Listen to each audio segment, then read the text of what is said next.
E D ഉദ്യോഗസ്ഥൻ മുഖ്യപ്രതിയായ കോഴക്കേസിൽ കൈക്കൂലിപ്പണം ഉപയോഗിച്ച 4-ാം പ്രതി ചാർട്ടേഡ് അക്കൌണ്ടന്റ് രഞ്ജിത്ത് വാര്യർ കൊച്ചി നഗരത്തിൽ ആഡംബര വീട് സ്വന്തമാക്കി. രാജസ്ഥാൻ സ്വദേശി മുകേഷ് കുമാർ പുത്തൻവേലിക്കരയിൽ 1.5 ഏക്കർ സ്ഥലം വാങ്ങി.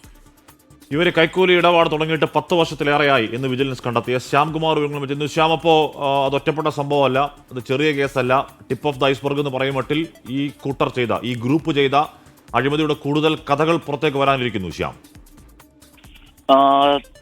തീർച്ചയായും. കാരണം ഈ കേസുമായി ബന്ധപ്പെട്ട് വിജിലൻസ് പറയുന്നത് കഴിഞ്ഞ 10 വർഷത്തിലധികമായി ഇപ്പോൾ ഈ കേസിൽ ഉൾപ്പെട്ട പ്രതികൾ കോടികളാണ് കൈക്കൂലി കമ്മീഷനിലൂടെ മാത്രം സ്വന്തമാക്കിയതെന്നുള്ളതാണ്. അപ്പോൾ കൈക്കൂലിയുടെ മുഖ്യ വരുമാനം ലഭിച്ച ഉദ്യോഗസ്ഥർ എത്രത്തോളം പണം ഉണ്ടാക്കി എന്നുള്ളത് നമുക്ക് ഊഹിക്കാവുന്നതേ ഉള്ളൂ.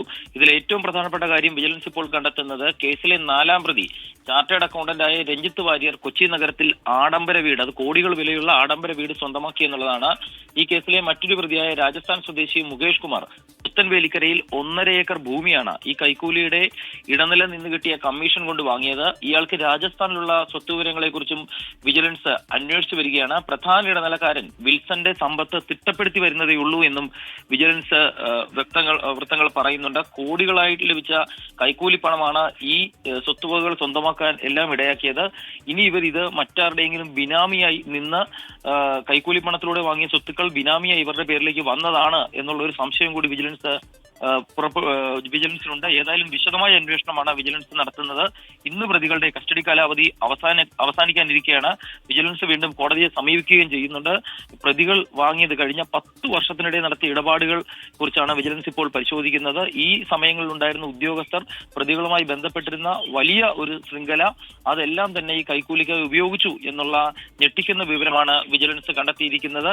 ആ വിവരം പുത്തൻവേലിക്കരയിൽ 1.5 ഏക്കർ എന്നൊക്കെ പറയുന്നത് കോടികൾ വില വരുന്ന സ്വത്തായിരിക്കണം, വലിയ വീട്. ഇതൊക്കെ നേരത്തെ ഇ ഡി ഉദ്യോഗസ്ഥരാണെങ്കിൽ അവർക്കറിയാലോ ഈ പണത്തിന്റെ വരവ്, അത് ഏത് വഴിക്ക് അന്വേഷണം വരും, ഏത് അക്കൗണ്ടിലോട്ട് വന്നാലാണ് പ്രശ്നമാവുക എന്ന് അവരെ അത് പരിശോധിക്കാൻ നമുക്ക് നന്നായി അറിയാം. അപ്പോൾ അവരെ കണക്ട് ചെയ്യാൻ കൂടുതൽ തെളിവുകൾ വിജിലൻസിന്റെ പക്കൽ നിലവിലുണ്ടോ ശ്യാം?